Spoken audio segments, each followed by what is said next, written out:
All right, welcome everybody to this edition of Breaking Absolutes. Really excited today. I get to talk to Matt Heafy. I'm going to ask him if I'm pronouncing his name right because I've heard it three different ways. But Matt is not going to be a stranger to most of you. He's a guitarist and lead singer for Trivium.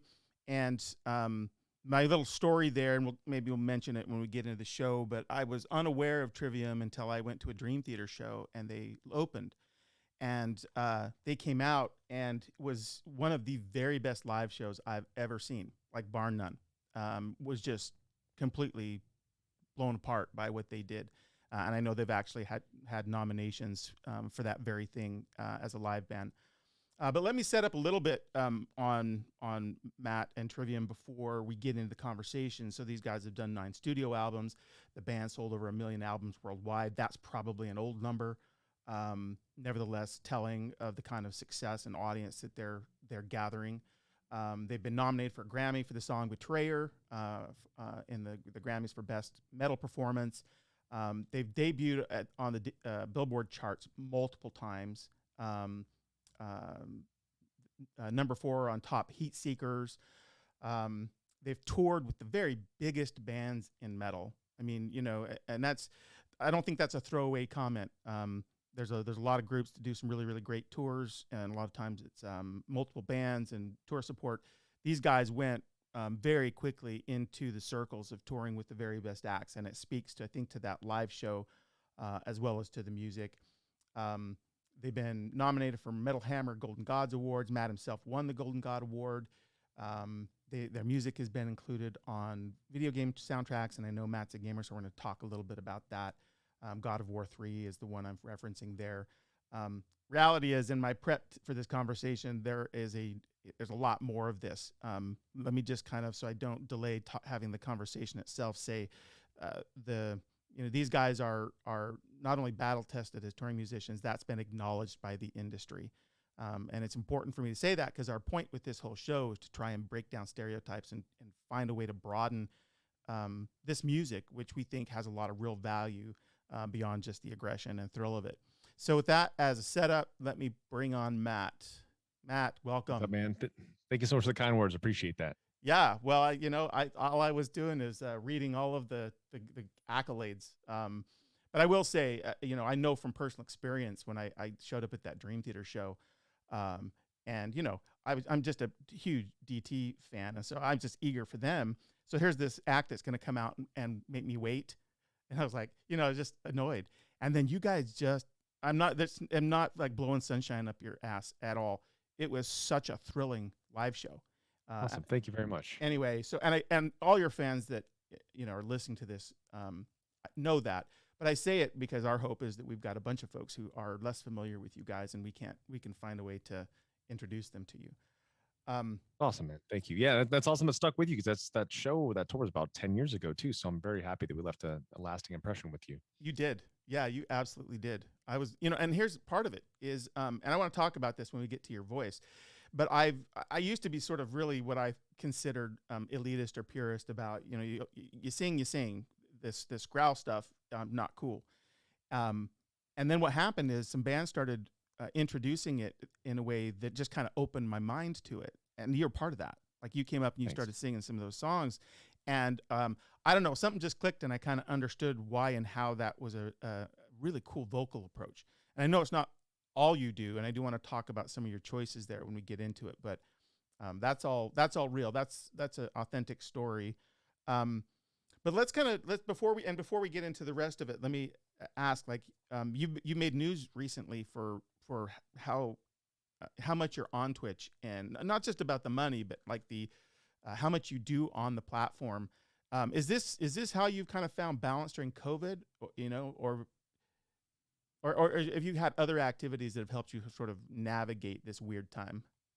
I mean, I've been in Trivium for 22 years now. I've been streaming on Twitch for 4 years. As of 3.5 years ago is when I integrated and implemented that really intensive schedule that people are starting to hear more and more about. But so 3.5 years ago, whenever I was home off tours, 5 days a week, 2 times a day, and whenever I was on tour, travel pending, it's 7 days a week, 1 to 4 times a day, streaming every single show, every single sound check, every single warm up, my entire days off of gaming, like everything. So it's just something that I love to do, because with our band, we've never been a band that has received, I'm not saying, obviously you said some incredible accolades, incredible intro. Those are usually awards that are dictated by our fans and our supporters. We've never really been the press darling. We've never really been the band's band. Other bands don't talk about us all the time, and press people don't talk about us all the time. However, our fan base has allowed us to do what we do for the last 22 years. So I wanted to find a platform in which I can give back to them, and I can create another space in which, the same thing with Trivium, we've always been a band that has fought for the acceptance of all people that do not hurt one another. I mean, our lyrics have always been very blatant about that we are, I feel like message wise as a metal band, we've been pretty different in the fact that what we fight for, what we champion for, and that has drawn in an incredible array of people. So I wanted to go further with that, and I wanted to make a new space for that. And so after the first half a year of streaming on Twitch, I started realizing, wow, this is the next layer. This is where, hey, if you guys like our band and you're already following me on Instagram and Twitter and stuff, why not go further and go to the next level and actually get to know me beyond all this if you'd like to. So that 3.5 years ago is when I started, and obviously a year ago the world shut down. So thankfully for me, it was business as usual. I was still doing that streaming schedule regardless. And now that everyone was home, could finally look at this thing that I had been talking about to them for the last, at that point, I guess 2.5 years, and people could finally tune in. That's when the channel really started taking off a little bit more. And then obviously with the world opening back up, people are going back to work, which is fantastic, which means touring will be back soon. But the channel is still going to be here whenever they need it. Yeah, that's that sort of suggests a lot of foresight on your part. Well, let me say that differently. Thoughtfulness, because I know bands like how you describe yourself, where they have this amazing loyal following, but you don't, even in the music trade, you don't hear their name very often. So finding a way to connect with that fan base is really important. And more, and I know we have common friends at Twitch who are working to bring a lot of more rock and metal artists on the platform as a way to do exactly what you've done. But it's still pretty nascent, I would say.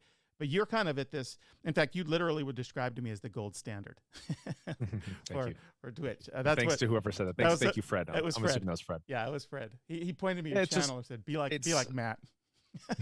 I mean, it was really tough. I'm glad that nowadays a lot of people coming in, it has been, easier, because now people understand what Twitch is. But pre-pandemic, it was always me talking about Twitch, people being like, oh, is that the thing where you play video games on YouTube? I was like, no, that's absolutely not what it is. Yeah. Or people still, like, up until the pandemic, were asking me like, oh yeah, Matt, you do that video game thing all the time and you do well from that. It's like, well, you obviously didn't look into it. What the platform is. The platform is anything. It's live streaming anything that you like to do, whether speaking or crafts or food or gaming or anything. And it's all about bringing your community over. But it is very, very hard to port your fans from one thing to another. So there absolutely maybe is or was a misconception of, hey, all right, Matt is in a quote big band. Our band's not necessarily big. It's kind of right in the middle. So he was able to stream and just do well.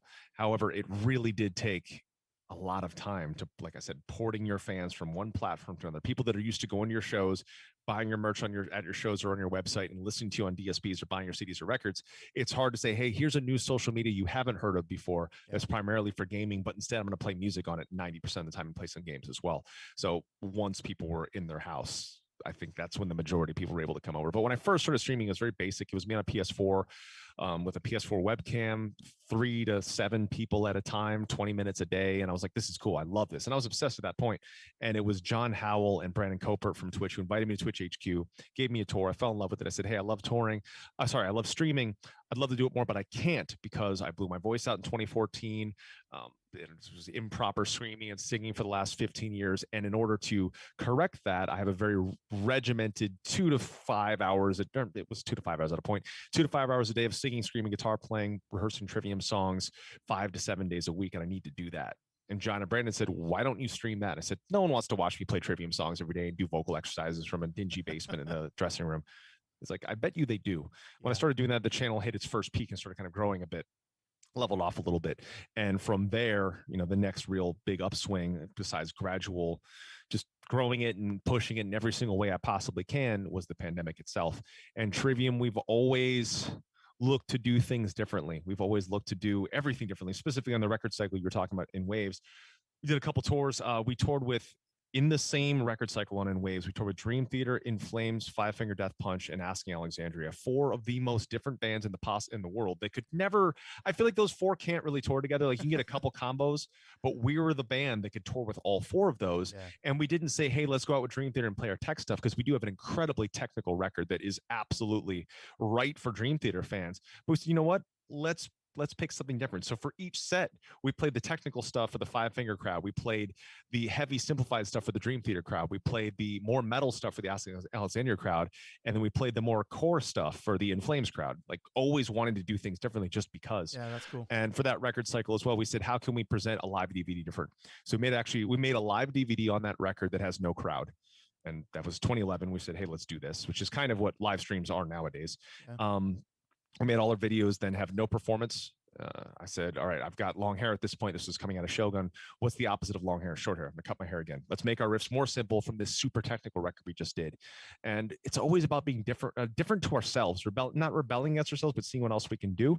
And when it came time for nowadays, when we started seeing, all right, this pandemic is probably happening. I remember saying it to everybody. I was like, this doesn't look good. I think this tour is going to get canceled. And everyone's like, Matt, you're being nuts. The world's not going to shut down. I was like, I'm telling you, I think the world's going to shut down. And so at this point, I was like, I'm going to buy some masks and Lysol and hand soap right now. This was before anyone was talking about a face mask, before it was any issue to anybody. So I loaded up on this startup, and then next thing I know, all these tours start getting canceled. I was like, well, luckily I can keep streaming. So we said at this point, we had a record coming out. We didn't want to delay it. We said we want to give people that 30 minutes, that 60-minute escape. We don't care about physical CD sales. We don't care about vinyl sales. We don't care about that. We just want people to have a good time. Yeah. Let's get this record out there. From there, we said, hey, let's invest all this money we've been saving up for this tour to buy staging, but instead fund ourselves a live DVD, a live stream. We did that. Live stream went well, and now we are almost ready to move into the airplane hangar that we just bought. That will be our studio, rehearsal space, production place, the head of where we're going to make our Trivium TV series. I won't disclose much about that yet. It's kind of a surprise, and live streams. So we're always trying to think forward and think ahead. Yeah, that's really, really cool to hear. Not to harp on the DT thing, but they did something like that recently. They created what they call DTHQ. I think it's really, really smart because there's so much that you can do now direct to your fans with the know-how and the technology and a little bit of help. You don't not so reliant upon big budgets and secondary venues and all of that. Yeah, and your streams. I know there could be a risk for some people to think, well, he was already kind of a rock star. Of course, he's going to have people. But I found this. I don't know if it's a reticence, but as much as maybe it's just people don't know of migrating to a new platform. I'm finding the same thing with Discord. Like it's folks are slower to move over to Discord, and I know that's growing. By the way, do you have a Discord? Do you run a? Yep. Yeah. Yep. We've got a one that was mine that is now a Trivium Discord. Okay. But yeah, I mean, you clearly have done that, and I think the variety is a huge bonus because I know you do the gaming. I know that you do you rehearse on your channel. What are some of the other kinds of things people will find for folks who aren't familiar? Bits of everything. So I've got an IRL backpack. I actually have 2 now. So that's what I stream the shows from. We stream our shows from Side Stage, where there's a direct board audio feed that is mixed specifically for Twitch. So that's every show. And we've been streaming every single show for free for the last 3.5 years. And we'll continue on this Megadeth tour coming up, including sound checks. I've done yoga lessons from the road on that, stream Brazilian Jiu-Jitsu sometimes from that. I have made songs on my channel from my room, whether it was the Mike Shinoda collab song or the Mike Shinoda produced song that I did here, or the Richard Marx song that I did here.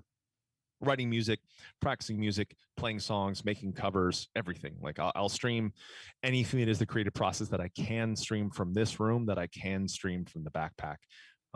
Within reason. And the majority of this channel, like 75 to 90% of the time, it is me playing Trivium songs for the devoted Trivium fans. And the other time could be video games, it could be covers of things, it could be creating music, something else.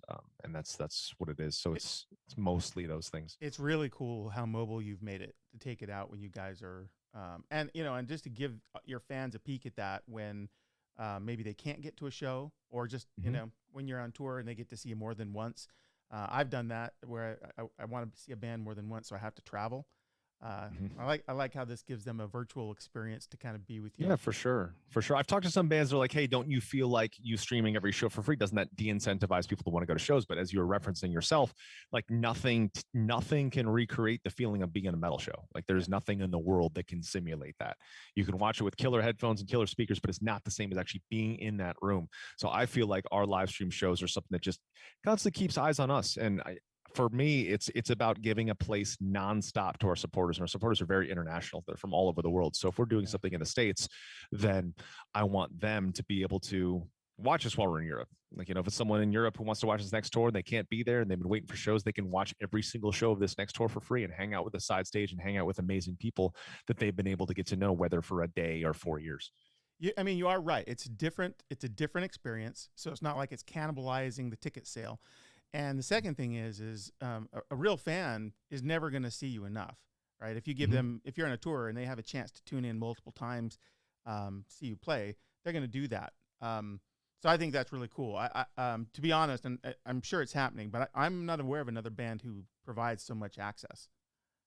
Yeah, I'm not sure either. Right when this pandemic happened, too, I made sure I put a big statement. I was like, hey, I've been on this platform for a little while. So, any musicians, anyone in the world who needs help or assistance or has any questions about Twitch at all, please let me know. Like, I've been privileged enough to be able to talk to King Diamond about what Twitch is, to talk to Carl from Nile, to be able to teach Josh from Silosis/Architects, to teach Brandon from Atreyu, my own band, all sorts of things. And I do feel like that thanks to this channel and thanks to us being on this so much, or me originally being on this so much, and then all four of us being on this so much, that we've been able to progress into the live stream show, the paid for one that was at the time the most successful metal paid for show. And we've done two incredible, gigantic packed free ones as well on Twitch. And then now with the Hangar coming out, we'll be able to do basically anything we want from there. Yeah. Wow, that's really exciting. Is there any timetable on that on your Hangar, or is that? It looks like we'll finally be able to move in about 2 weeks. So we'll start Oh, rehearsing wow. for this Megadeth tour from there. Oh, that's so cool. And I do want to get to some of the live dates. But before we kind of go downstream that far, let's go back upstream. So I was reading up, on some of the early career stuff, and it looked to me like early on, you always had your hand in the producing side of the records, but then at some point maybe step back from that. Is that accurate? I mean, we've always been, the three, like Paulo, Corey, and myself, and now of course Alex, we've always been very hands-on with it. We just didn't Okay. always put ourselves in the credits of it. I mean, production can be anything from the ideas of vocal layering, vocal harmonies, to guitar tones, to restructuring the songs. In the early days, or even up until now, it's like a song is typically started by one of the four of us, and it's finished with the four of us in the room. Like, you hear a lot about bands who write satellite, they send it to each other across the state, across the country, across the world. That's fine if that works for them. For us, I could start or have 99 to 100% of a song, but it does not become a Trivium song until I walk into the room and the four of us get to play it, make sure we can sing it and stream it, play it together, and see how we're feeling about it, making sure we love the music. That's when it really transforms into a Trivium song. Yeah. So we are all very involved with the production, but we don't necessarily always credit ourselves. Yeah. That's cool. That's cool. And the only reason I bring it up is because, and it's just a label, but on the first couple of records, like Ascendancy, you and Jason, it's like listed as producers. Yep, we found it like easier at a point. Like, we used to be very specific about like, all right, this song was written by this guy, was written by this guy, was written by this guy, and now for us, it's just Trivium. Yeah. It's just always Trivium, all for one for all. I think that works so much better and precludes or eliminates some of the sort of political infighting. Rush was that way. It really Rush does. went in and said, "We're thirds, man. It's thirds all the way." Yep. That's how we do it. Alex is as important as I am, and he's the newest member of the band, and that's just the way it is. Yeah, I love the attitude. All right, so I want to talk about your voice. This comes from an authentic place because I'm a vocalist myself. So it's the place I turn the magnification up the highest. You've done this thing where you described it a little bit like the change where maybe it was just you wanted to do something different, but then you also mentioned when you'd blown your voice out. How do you make decisions as a vocalist where you're going to go really aggressive with the screaming versus where you're going to go into something clean? Nowadays, like, maybe it wasn't always this way. Before, it used to be a little more calculated, or hey, this would make more sense this way, or hey, we're feeling this or feeling that. Nowadays, everything we do, at least the last two records, ever since Sin and What the Dead Men Say and the way we rehearse now, we don't even need to speak in language. We speak the same musical language. So we're just playing it, things happen. Like the way I wrote Ascendancy, I remember the way we wrote Ascendancy together, the record. The four of us were in an old crappy storage container room together. And I would just sing and scream gibberish, just random words that would come out, and take some of those words, take them some of those syllables, and they actually became things. Like Light to the Flies was specifically written like that. Blinding Tears, The Deceived, a lot of stuff that we write nowadays is that way. And then later on to find out that that is a method and is a way that some of the biggest songwriters actually write. Because if you try to plug in words right away, you're tripping over trying to find rhymes and reason and rhythm and story. Whereas if you just allow melody and just allow syncopation, la-las, blah-blahs, anything, then you can actually plug in afterwards. You can focus first on rhythm and melody, and then later on put meaning to that. So I'm so lucky that I can walk in a room and have a riff. I don't even have to say, hey, Corey, can you play this thing on top of it? And he'll just play what's right on top of it. Alex will just play the beat that's right on top of it. Or if someone's like not sure where to go, the other one is. So the four of us really just, we have this amazing hive mind for everything that we do, that it's so easy. And I've heard from so many other bands that we're friends with, that acquaintances, that it's just not the same. You know, some it's like run by one guy, some it's run by two guys, some it's like it's this guy's way or the highway in a band. But for us, it's whatever we're feeling. We can discuss it, but we almost don't even need to discuss it, because the way we jam is just so, everything is so organic and so fluid, because we've been doing this for so long together. Yeah. There's something ineffable that happens in the room. I want to get to the David Draymond connection in a minute, but I know that when they did the Immortalized record, they made a point to put themselves back in the room together versus the file swap. And of course, we all know what happened with that record. So it's interesting. More bands don't do that. Maybe I don't know if it's some sort of constraint on where they live. But the kind of chemistry. I mean, to that point, to cut you off there, sorry to cut you. Please hold your thought, because I think that's a really good point you just brought up. For us, even at peak COVID, Paulo's living in Chicago, Alex living in Modesto, Corey and I were in Orlando. I had like newborns at the time. So we're like, all right, there's this weird virus that no one knows anything about. It's not safe to travel. How can we get together? We made sure each of us got tests before we flew in, each of us got tests, stayed in different locations, then only saw each other. So for the bands that are like, oh, we can't do it, you can do it. There is a way. When there's a will, there's a way to make it happen, because the music should take place over everything else. And no, we weren't rolling in money at this time. We weren't on tour. We weren't selling merch. We were just at home. So we made sure it worked, and we saw how good it was. We're like, you know what? We need to live in the same place. We need to all be here. And Paulo basically moved to Orlando the next week, and then Alex moved over the next 2 months. And so now we're all within 10 minutes of each other. And I do feel that's important. Cool. Maybe not for pop, maybe not for EDM, maybe not for specific bands. Maybe some bands say, hey, we do better. We don't love living in the same state. But for us, we need to all be close, so that way we can get with each other anytime we have to. So sorry to cut you off, but that was an important thing you said. No, not at all. That was the point I was just driving at. It's hard to generalize for everybody, because there's always this, like, everybody works different.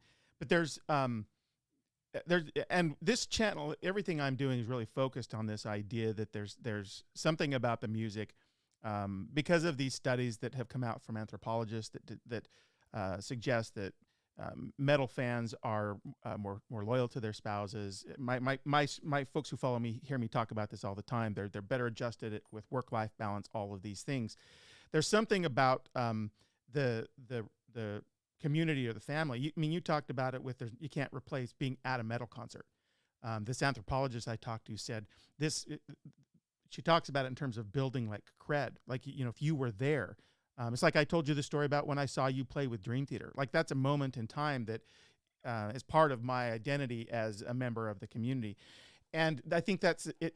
Something like that's true also for the people who make the music, like yourself. And absolutely, I don't think you can replace that. So I'm happy to hear that you guys are now co-located, so you can do that, because I do think the music suffers when you try and file swap. It really does. And we've experimented with that. We've experimented in our band with setting constraints for ourselves. Like our third record, The Crusade, I'm proud of every single record we've ever done. The third record, The Crusade, I was 18, 19, Ascendancy just. So earlier I mentioned that we've never been a press band. The only time we've ever been a press band was for about 10 months in the UK. We had a gold record that blew up. Every tour sold out. We were main stage download openers. And that was with Ascendancy, but it only lasted about 10 months. And so I started seeing like, all right, we've got all these fans that love us, but then there are people that don't get it. And people that are saying, all right, because you guys have short hair and you come from this different thing and there's singing and screaming and there's breakdowns, but there's also solos. You guys don't know what metal is. And I was like, you know what? I'm from metal. So I'm going to show you. So the next record, I decided that, hey, let's make a record that is the exact opposite of everything we've done. There's no screaming, no breakdowns. Let's show people our roots of 80s metal. And that was what the Crusade was. Yeah. So we said nothing that happened on Ascendancy is allowed to happen on this one. So it was really cool that we did that. But though that was a time that we set a constraint ourselves. That was also a time where our band was going through some weird turmoil. None of us were speaking in the band. We wrote everything separately. This was this guy's song, this guy's song. When each one of us in the studio, we weren't in the studio together, weren't speaking to each other. Then the next record, you saw the chemistry. We're back together in the room, back together jamming. And Shogun is arguably one of our fan favorite records. In Waves, we did the same thing as well. So in Waves, Ascendancy, Ember, it was us in the room making what we felt like making. Crusade was the rebellion against ourselves. Vengeance Falls with David. Vengeance Falls, Silence in the Snow, and Crusade were 3 records where the pre-production of the record, we didn't do vocals. Crusade was my idea. Silence was the producer's idea, and Vengeance was roughly David's idea, because he said, like, hey, let's be fluid. Let's be able to be on the fly and be able to make changes on the fly. But what happens when you don't do vocal production while you're jamming these songs in the room? You don't know what you can play and sing. You don't know what feels right to play and sing. So there are actually some simple songs on Silence or Vengeance that are very easy to play on guitar that are much harder to play and sing than our most technical stuff, because we didn't jam it in the room together. And those 3, we set those constraints. We said, let's stay over here. Vengeance was like a conscious, let's not go too far over here, too over here. Let's play over here of Trivium. So the same thing. We're like, hey, we went back to 80s thrash. Let's go back to Dio, Heaven and Hell, Maiden, Judas Priest, Black Sabbath vibes. Let's have no screaming at all. Let's stick in this lane. Great record, proud of it, but Trivium does best. We're happiest as Trivium, and our fans are happiest as Trivium fans when we set no boundaries and we just allow the boundaries to naturally happen from us jamming and from us playing. And that's what you hear on Dead Men and Sin, in Waves, Shogun, Ascendancy, Ember. This boundless thing where there are no constraints, there are no rules. And I believe that is the best way that Trivium can be, and thankfully we all agree with that. Like, let's just let the music happen and see if we like it. Yeah. So I mean, so this goes back to where we started when we were talking about your voice. One of the ways that you make choices is super organic. Is your what they call it? It's the jazz term. I'm blanking on. Sorry, but your with the writing, the improvisation, you're kind of scatting, like you're coming up with melodies and rhythms, and you're deciding, hey, I'm going to dig in and do some screaming here. I'm going to get into a more traditional sort of melody singing. But you're doing all of that in the absence of lyrics, and it's happening organically while you're creating the music. Yeah. Absolutely. And that's the best way. And sometimes these patterns do seem like, hey, was he coming with them sporadically? Was like, what is the sequencing? But if you look at a song like To the Flies, the guitar part, I'm fitting in the vocals to fit on that guitar. Yeah. So like they're actually written on top, and I'm pulling the rhythms out of that. But that's what happens when you don't think about it. However, like a record like the Crusade, Ignition, I wrote the vocals separately from the guitar without the guitar in my hands. So sometimes things don't fit in. Yeah. So that's why it's so important to sing and scream and be in that room together. I'm sure the question is going to happen, but you definitely made me think about it a little bit. So you're asking about the techniques and stuff, the singing, the screaming, the way I approach it. I have 2 techniques. There's the Trivium style and there's the Ibaraki style. Ibaraki is my black metal project that I've been working on for the last 11 years. It's produced and co-written by Ishan from Emperor, who's one of my heroes. If you like Dream Theater and you haven't heard Ishan, I think you'll love it. It's very technical, very proggy, very jazzy, but also post black metal essentially. But the 2 techniques. So Trivium, what I do in every single record ever is, and this was really, Ishan is the one that helped me realize this, because when I was getting into the solo record, I was like, I've only ever done the singing and screaming that I've done in Trivium. There's the super clean, there's the kind of gritty singing, and then there's a super distortion. Like, what do I do? He's like, when you do Ibaraki, I challenge you to not do anything you've ever done on Trivium before. This is 21 years into my career. I was like, Ishan, there's nothing else I could do. He's like, I bet you can. So I found this other technique that is essentially what I do on stream. It's what I do live, and it's what I do in Ibaraki. It's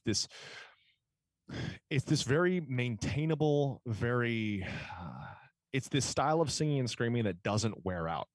Trivium records, it's very, you shouldn't call it, very masculine, very aggressive. It's very pushed.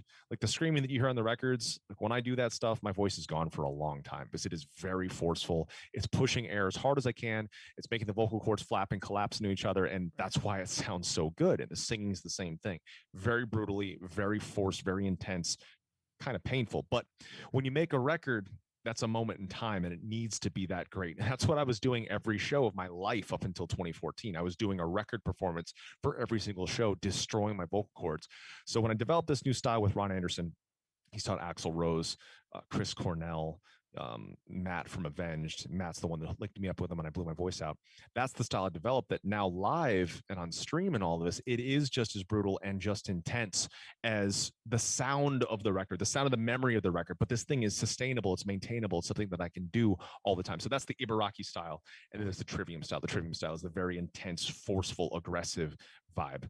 So when you're touring Dakotas live, what's that? Oh, sorry. Sorry. One of my good friends, Dakotas, just popped in, so I just gonna give him a shout out. Dakotas, what's up, my friend? So Peter, like, as you know, it's Twitch culture with rating and all that stuff. Dakotas, this is my friend Peter. Peter's my friend Dakotas. Peter, originally I was a huge fan of Dakotas. I still am a huge fan, but like when I got into Twitch, he was my favorite streamer. So one day I tweeted him, I was like, hey, let's play some Fortnite together. Oh, nice. I wasn't expecting an answer. He's like, dude, let's do it.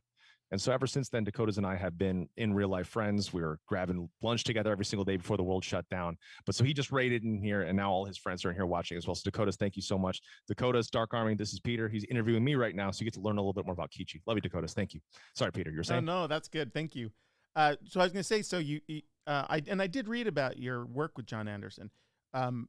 Is this technique then? I get that when you go into the studio and record a record, you're doing a record performance. When you toured the Trivium stuff, are you using this technique? Or are you still? Once I got this technique down was basically like 2014 on. And the reason why I stream so much and the reason why I stream so much Trivium is to outweigh the bad muscle memory. So thanks to Brazilian Jiu-Jitsu, I started learning when I first ever started, but that's a whole other subject, I guess. I do want to get into that though, so go into it, because I'm a big MMA fan. Oh, you are awesome, awesome. So when I first ever started jiu-jitsu, I was like, all right, I should be able to pick this thing up. I remember the first time I graduated into being able to grapple with someone. My partner, my first opponent was 16 years old, 150 pounds. Like, I got this. He choked me out in 30 seconds. I was like, okay, I don't know what I'm talking about. And so with jiu-jitsu, we realized that we don't know how to fall right. We don't know what to do when someone chokes us. We don't know what to do like basically anything. Our muscles aren't trained. But if you outweigh the bad habits, or when you're learning things, if you train with bad habits, that becomes something bad. Train with good habits, it becomes something good. Right. So I looked at the 15 years of Trivium was a bad habit. I need to outweigh this. That's why I stream so much. That's why I have such a dedicated schedule. It's this hand-in-hand thing of outweighing all the bad hours that I've ever put in to put in all the good hours of the singing and the screaming and the technique and all that stuff. So that's part of the reason I learned that methodology from jiu-jitsu, because with Trivium, I didn't realize I was learning something. I didn't realize I was learning to sing, scream, and play guitar. I was just doing it. Yeah. But with jiu-jitsu, it was a concentrated effort of, hey, I want to get good at this. And I was basically getting my ass kicked for 3 to 5 years and not knowing what I was doing. Then finally around like year 6, 7, 8, it started making a lot of sense to me. So that's kind of goes hand in hand with that. But the technique I do live since essentially 2014 is that Ibaraki technique. The screaming, instead of being chambered here in the vocal cords, Ron Anderson's method is actually in the pharyngeal larynx. So the area behind the uvula, kind of on the way to the sinuses, that acts as the vocal folds slapping against each other for the screaming. That's what creates the screaming tone. So once I developed it, because it took a long time. And when I first started, people were like, your screaming sucks now. What happened to you? I don't like your band anymore. And I was like, I blew my voice out. I'm trying to get there. Now it's there. Yeah. Now, because of the physiology of my skull, it's the same sound because it's the same human skull. So it's just chambering the rasp from here to here. And that's the same thing Chris Cornell, Axl Rose, Matt Sanders, they all did as well. They're not chambering, they're screaming from here. It's from here. Yeah. So it's different mechanics. And thankfully now I know the difference between, it's just makes it easier for our fans to understand the Trivium style or the Ibaraki style. Yeah. No, and I misspoke earlier. You said, I repeated you wrongly. I said, John Anderson. It's Ron Anderson. No worries. No worries. But I wanted to bring it up because we have musicians that follow what I'm doing. Because I moved to Seattle to train with a guy by the name of David Kyle, and he's the cat that trained Jeff Tate and Lane Staley and the Wilson sisters from Heart. And it's very much about getting up into the mask of the face to get a real forward resonance and getting it off of the throat. But it was not with any sort of real focus on vocal distortion. And that is an area that I still find to be challenging because if I do it very much, so I've actually been thinking about trying to find someone who could teach that to me. So Ron is the guy. I would book some FaceTime lessons with him and he'll teach you. What's funny, what you mentioned about the vocal teacher not really putting emphasis on it. When I first started training with Ron, I was like, I want to learn to scream. He's like, yeah, it's fine, but here's how you sing. Yeah. Like he still barely even covers the screaming because his method is once you learn how to use the mask, once you learn how to use the pharyngeal larynx, once you learn how to have all the mechanics in place and it becomes an effortless thing, the screaming is so easy that you just flip it on. Yeah. And basically what his method is once everything's super warm, it comes from the same place as like a, like from there, that's where you start to find that buzz within your head. Yeah. And then you kind of pinch down on it. But what's interesting is I started once I got the technique down, his warm-up is very long. His warm-up's an hour. Like he said, that's what it takes. I've talked to some vocal teachers say, if you're warming up more than 7 minutes, you're embarrassing yourself. And you know, every single singing teacher, they talk about their method like it's the only method in the world. That's what I hate. That's what I hate. Yes. But luckily with Ron, he's like, this is what works for me. And he kind of just leaves it at that. But he's like, I'm going to show you the right way if you want to know the right way. So what I say to everybody is what works for you may not work for someone else. But with Ron, it's what worked for me. So I took notes. I experimented with 0 minutes to an hour and a half to 2 hours of warm up versus the time in between versus 5 minutes to 2 hour set. So I took every single variable of those two things. 30-minute set over here, 6 hour window, 8 hour window, 10-minute warm up. And I tested all these things. What I learned is if I warm up for an hour and I've got a 5 to 8 hour break in between, because that's actually the way Ron first ever mentioned to me. That's the way Matt and Miles Kennedy do it. Then you're super warm for the show. Now, the longer the break in between for me, the more incredible and smooth and high range the singing is. So I can sing like operatic power metal if I have a big, long gap. Yeah. However, the screaming starts to get drier and drier. But if I try to get the screaming immediately after the warm up, that's when the screaming is the most brutal. So if I do an hour warm up and get straight into a set, the screaming is incredible. The singing has this really weird vocal breakup, like this natural rasp that I always said I don't have, but then it has that. But as the hours go longer in the in between, that smooths out. The screaming becomes slightly drier. The singing becomes cleaner. So it took a lot of notes, but that's what I realized. So just so I got this clear then, so his teaching is you'd spend an hour doing warm up, then you take a significant break before you sing the show. When you're just practicing at home, do you do the same thing? Do you wake up and warm up and then actually do your rehearsal later in the day? And that's what the two sets originally, the planned timings of my sets for streaming was that. Oh. So that way that first stream included the warm up into my warm up for the show, and the show was the 3 o'clock stream. So it's like that integrated. I made it that structured. Yeah. Yeah, that's fascinating to me. I'm probably just a blind spot for me, but I've never heard this notion of. I have heard vocalists talk about throughout the day avoiding speaking as much as possible and doing humming just to kind of place the voice and lubricate the voice. But I've tried all those things and heard all those things. I remember hearing, like, I thought it was reflux. I thought it was coffee. I thought it was eating too much. Thought it was this. Thought it was not talking at all. And it was just technique. That's all it was. It was nothing else. Now I eat whatever I want on tour. I still make sure if I eat super heavy, like I at least am sitting up for 3 hours. But everything I thought it was purely just technique. And when I first ever heard, you warm up for an hour and then have 3 to 5 to 7 hours in between, and you can talk in between, re-warm up and do the set. I was like, holy cow, that sounds like a long day. But I started picking different pieces because I know I'm pretty sure Miles doesn't speak after he warms up. I know Matt does not. But for me, I brought it up to the guys. I started having a couple issues with different parts of my voice because that's the proof that everybody is different. Every vocal cord is different. And Paula was like, you know what? The idea of over babying your voice sounds contradictory. And I remember he was also like, that's a huge chunk of time in between. But the proof is there. Like if I want to sing Priest and Queen and James LaBrie range, it's easy as hell if I have a giant break in between. Yeah. But if I sing it right after warming up, the high range is not there yet, but the screaming is super brutal.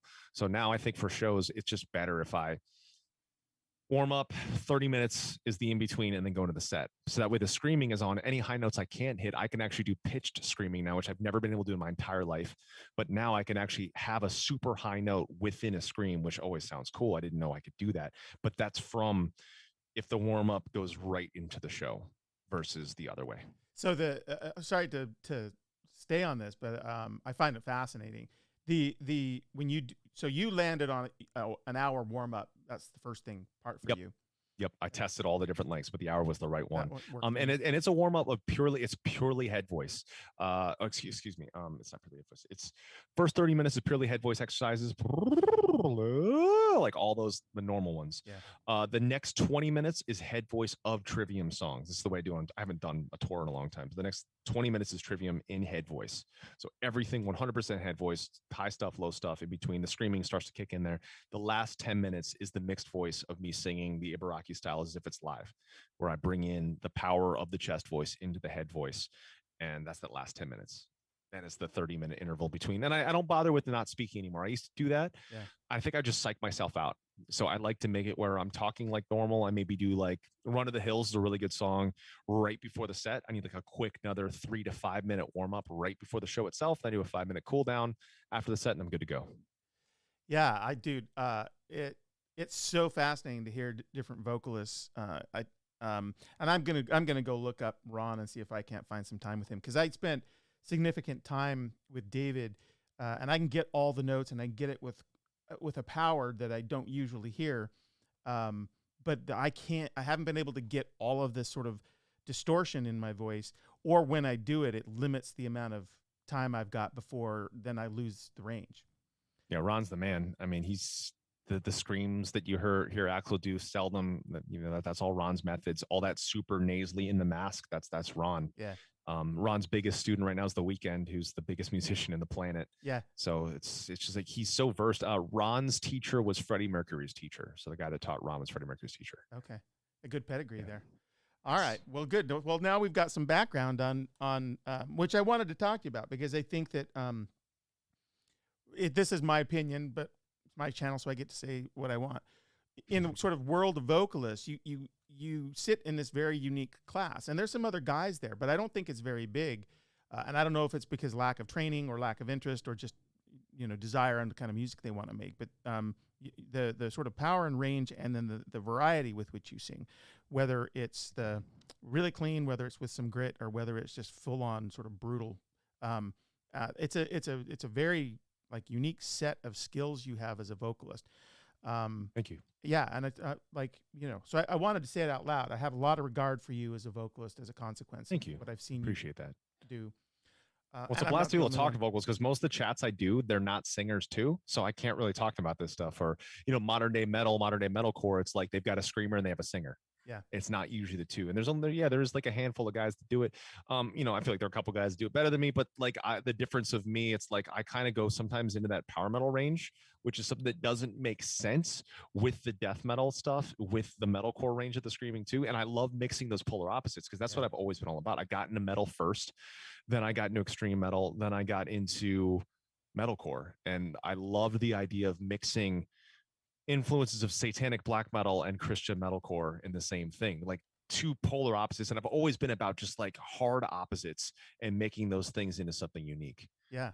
Who's some of your favorite metalcore bands? Who are the guys? The metalcore bands that got me into metalcore, the first ones I ever heard were Heaven Shall Burn and Caliban, the German metalcore bands. So German metalcore was like really the first thing I got into. But Poison the Wells, Tear from the Red was a huge influence on me when I was like 16, 17 on Broken Wings. I remember telling the Atreyu guys, they were one of the first metalcore bands I ever saw when I was like maybe 16 or so on the Suicide Notes record. So I was very well versed in like Metallica through Slayer. I knew all of that stuff by heart. Then I knew all death metal and black metal, melodic death metal. The Gothenburg scene was huge for me. Dark Tranquility, At the Gates in Flames, that was a massive, massive influence. But the thing that really capped off the influence was metalcore, like Poison the Well, Under Oath, Atreyu, Heaven Shall Burn, Caliban, bands like that. That's what really took me to the next level. Converge, Hatebreed, and then just allowing more and more to come into the influence. Petrucci was the guy that got me to practice on the metronome, the guy that got me into using a jazz 3-pick. Rock Discipline was the video, the VHS, and the booklet is what I used every single day in high school. I got in a dream theater before getting into like really extreme stuff, and he got me into a 7-string. So the reason why Trivium uses 7 strings is because it's Petrucci and Korn. So like two polar opposite players, polar opposite techniques are what got me into that. Yeah, I love the through line through a lot of our conversation is how conscious you are of the things you're doing, and deliberately making choices to push yourself, do something different. Some bands do that organically. Some bands, I think, for whatever reason, don't regard it, and so just their music doesn't have any sort of change in it. Sometimes that's fine. By the way, before I forget, when we're talking about crazy different vocal approaches, I don't never met him, but I was reading about Vince Neil, and he says people shouldn't do what I do. He goes into the bathroom and just screams, just full out, just screams. There's no warm up. It just screams. Whatever he's doing, he needs to change it up. He needs to start training with Ron or something, because I saw that last live DVD or live show. So yeah, he needs to start training with Ron. Yeah, the later on, he was not doing all the same stuff that he was doing earlier. I think the older you get, the training and the discipline matter more. I think there are some guys that need to do a lot. Like I always heard Dickinson never warms up, never had lessons. Ronnie James Dio never warmed up. He had a glass of wine, I think, smoked a joint, walked on stage. Yeah. And those two are two of the greatest of all time. Yeah. Howard Jones, who I regard as a better singer screamer in one guy than I am. He doesn't warm up, never had lessons. But guys like me, guys like Matt from Avenged, we need to warm up a lot. Guys like Miles Kennedy, we need to warm up a lot to make our stuff sound the way it sounds. And that's fine. Everybody requires different levels of warming up. Even when I do jiu-jitsu, some guys just walk in cold and they grapple great. Me, I foam roll for 15 minutes, and I have to do another set of exercise. I have to do something like mace or kettlebells before going into jiu-jitsu, and I have to break my first sweat from my first grapple before my body actually is ready to go. Yeah. No, I think that's actually a really important part of the conversation, which is you need to have enough interest in what you're doing to figure out what's going to work for you. Because I talked to Howard. I was fortunate to have him on the show recently, and he said people will come to him and says, "Man, where did you do your classical training?" And he just laughs. Yeah. I've never done any training. He's one of the greatest of all time, and he just does it. And he was a big influence on me. I remember when I first ever heard his voice, I was like, oh, so I'm allowed to do both? It was actually getting into him and Michael from Opeth. I was like, oh, I can do both of these things, and that's okay. I want to do that.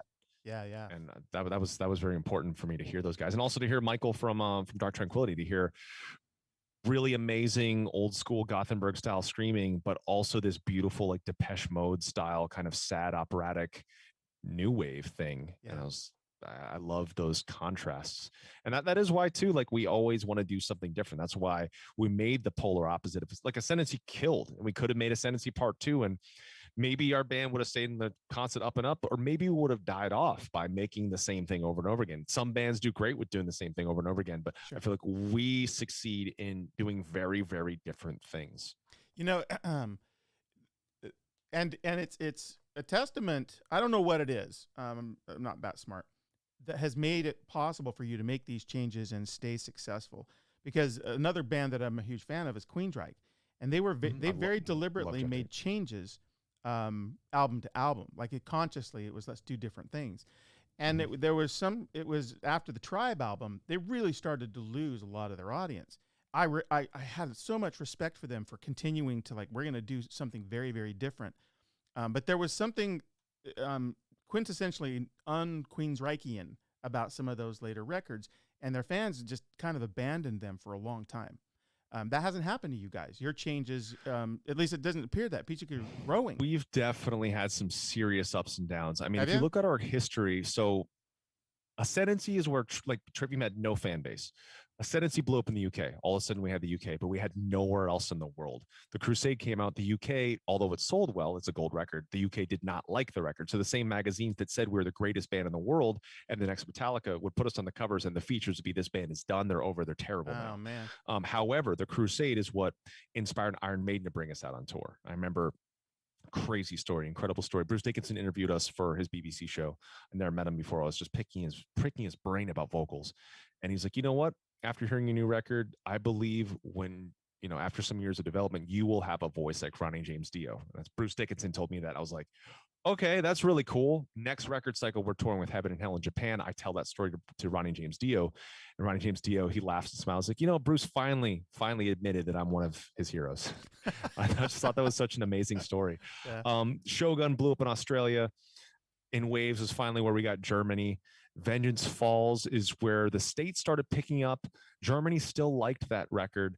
Silence of the Snow is very power metal-y. I feel like power metal fans should like it. It's very classic metal. Germany did not like it. And it's something I thought would have blown up in Germany, but actually did not.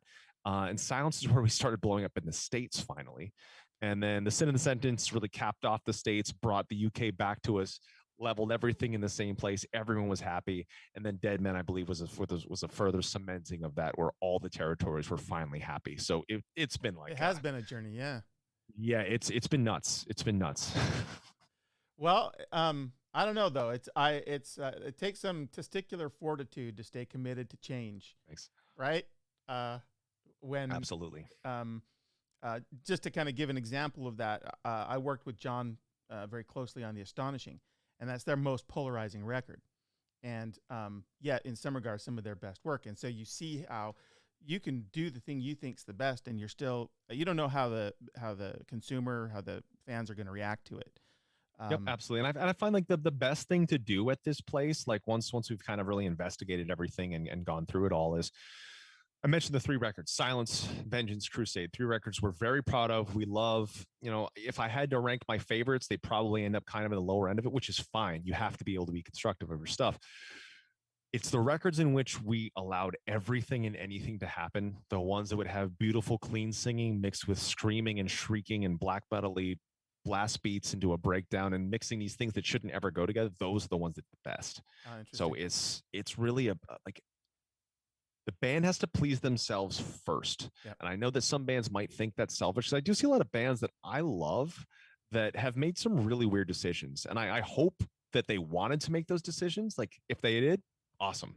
You wanted to do that. You're feeling good. I love it. I back it. However, if you were trying to grab a different fan that doesn't exist, the boardroom fan, hey, let's sit at this table. Who do we need to grab? All right, these people like these kinds of bands. Let's write a song to grab them.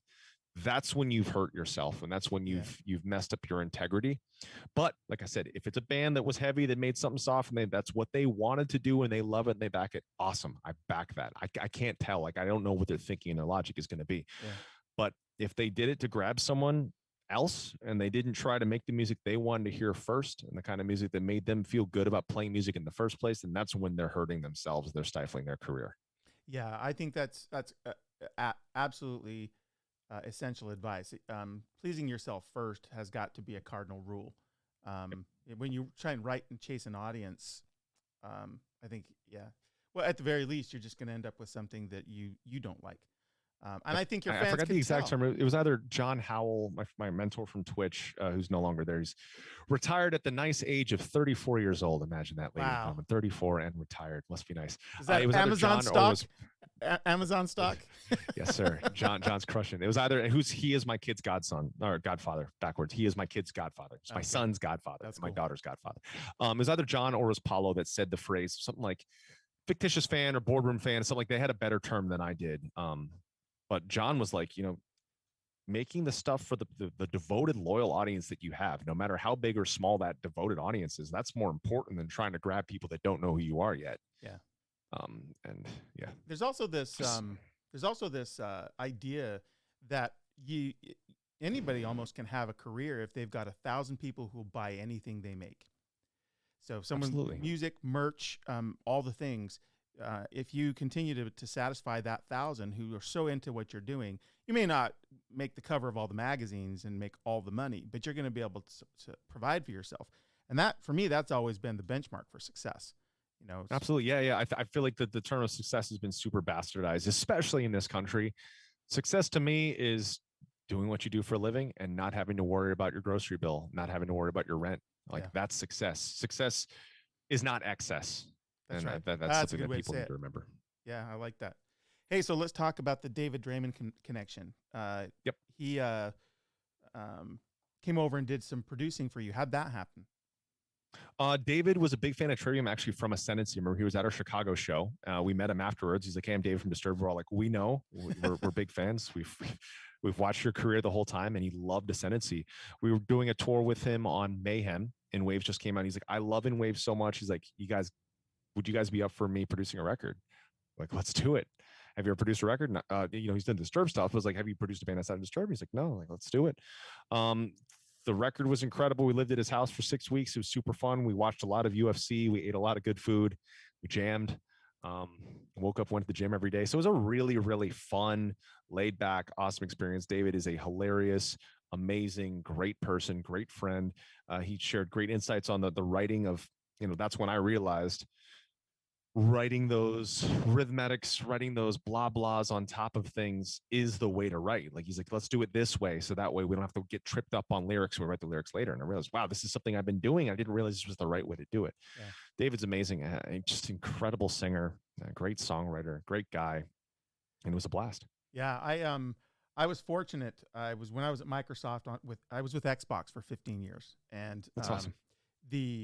I did a bunch of the music marketing, and I got to go down to a private listening party at his place in Austin when he released the Device record. And that's where we recorded our record there.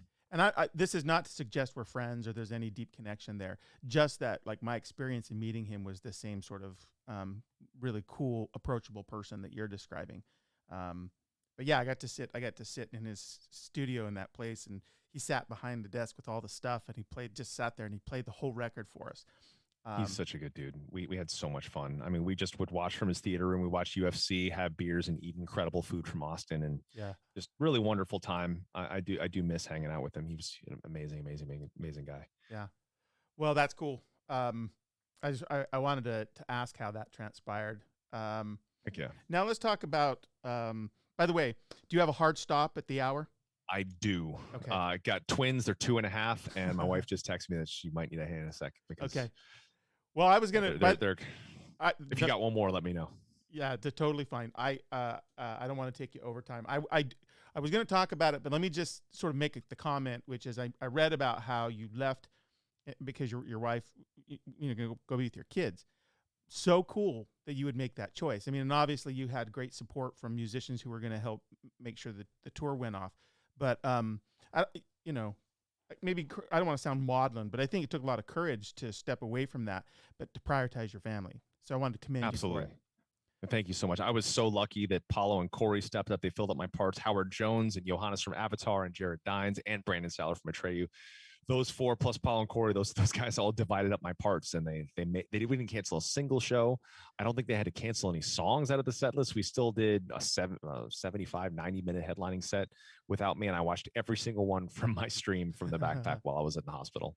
How did just real quick? How did you know Jared Dines? Because you've since done some other collaborations with him. Dines, I was a fan of his YouTube. One day someone mentioned Shred Wars with me, and I said I would love to. I love Jared, so we did that.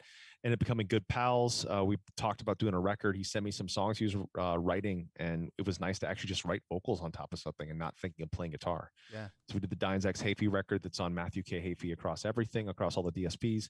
And he came out on that tour with us. We're like, hey, let's just hang out, let's eat and make content and play games. And that's what we did. And then cool. I was like, hey, Jared, do you think you can fill in for me when I leave? And he stepped up to the plate and did it. Yeah. Well, I'm not gonna stand between you and your kids or your wife. But let me say this, and I not to overreach here, but there's a huge conversation I want to have about your lyrics. Because the other side of my life is I write fiction.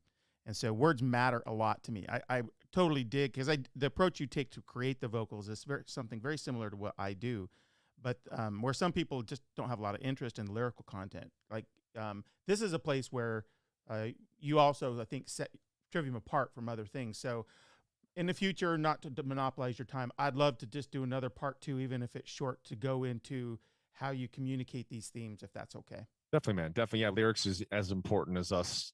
As the music, as the art, as the merch, as the logo, as the presentation of everything. We make sure everything is at top importance. Cool.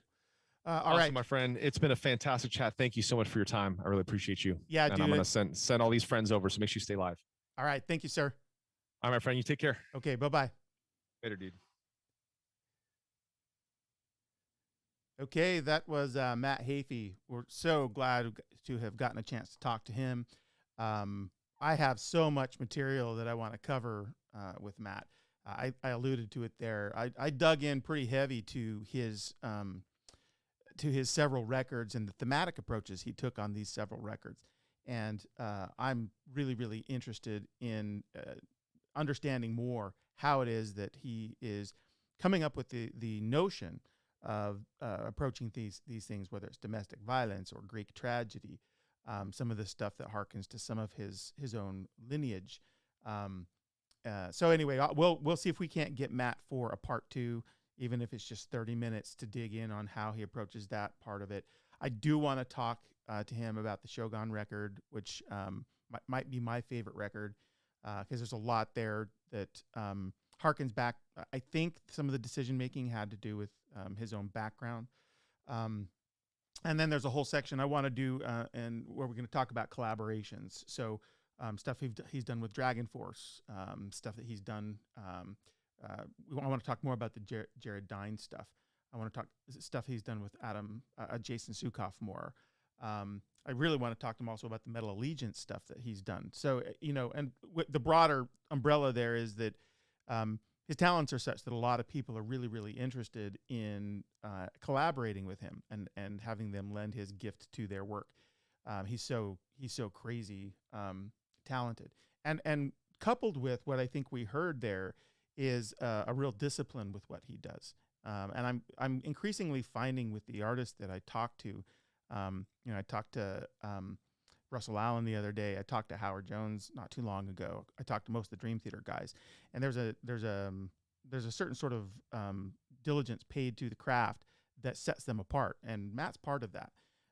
So that's the larger point, and then there's all of these sort of really meaningful places you can go and hear him and the people he's working with. So I'm really excited about digging back in and talking to Matt, sharing some of the specific music. I know we end up getting muted out whenever we share the music here, but we'll probably just do it anyway for the purpose of the stream. And then, the other thing that was most obvious that we didn't talk very deeply about was gaming. So I spent 15 years at Microsoft working all inside Xbox and games for Windows on all their franchises and with all the third-party partners. And I know that he's a big gamer. So I don't know, maybe I can even get him in on a match. But I want to talk to him about his gaming life and go deeper than just the nod to the fact that it's something that he does to stream. And then I guess there's even more. Like he's such a multi-dimensional person. There's also his whole Brazilian jiu-jitsu. I've been a fan. BJ Penn was my favorite early MMA guy, and I really want to talk to him about that whole category. He talked about the discipline that he learned there and applied in other places, and I think that's super cool. But I want to talk to him about MMA as a craft by itself, and find out if he's done fights. Find out who's his favorite fighters are, because the game's changed a lot. And then he's got some really, really interesting sort of ideological thoughts that I've read about that I are really consonant with the way I think about how we should have civil discourse. And I think you kind of saw that, what he did here was emblematic of that. But I think the more we can talk about that, the better. Not that it needs to be a deep conversation, but this typifies how I think the metal community actually, regards one another. So there's some things that he's said in public that I think are just so beautifully stated, and I wanted to just dig a little bit deeper, double click on those with him. So that's my wrap up. There's there's probably at least another hour if I can convince him to come back on. Maybe here in a couple of weeks, and we'll spend some more time with Matt, because there's, I think the work he's doing is 100% what I want this channel to be about, which is to break down the stereotypes of rock and metal as seen from the outside, and to go even further than saying it's legitimate, because I don't think we need to apologize for it, but to go further and to say the music actually has a real resonant value. In a lot of ways, of course, the thrill, and of course, just to let go and go have fun, but it can operate at more levels than that. And I think once we just have that conversation, part of what this does is it demystifies it. My hope is it will grow people's willingness to sort of dip their toes in, because I'm very passionate, and not as a function of commerce. I'm very passionate about us trying to find a way to bring the music to more people and broaden the audience for folks like Matt, who spend so much time developing their craft, which is not something I think that can be as readily said about other genres of music. And I'm not trying to throw shade on anybody. There's talent everywhere. But I have watched over my life, rock and metal kind of become bywords, you know, something you say, we want to attribute something that's rebellious or cool, you choose language. But the music, which underscores it, is lost. And so my crusade is to see if in having conversations with guys like Matt, we can't get other people who are open enough to listen to it to start to embrace the music, and create then more audience for these musicians in order to have careers and share their gift. So that's my soapbox. I'll step off. I hope everybody enjoyed the conversation with Matt. He could have just spoken by himself and it would have been worthwhile, but he was gracious enough to give me some time to chat with him.